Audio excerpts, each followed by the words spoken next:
The command layer from object style could be useful if you want to change the layers of Civil 3D objects.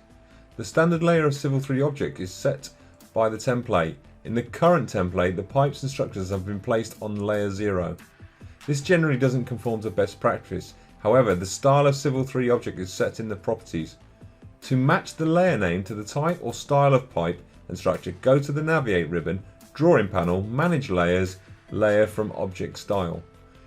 Select and enter at this point will open the settings file that determines which layer from the object style should be used. And examples of the settings file is stored in the Naviate support folder, which can be opened and, if required, edited in Notepad.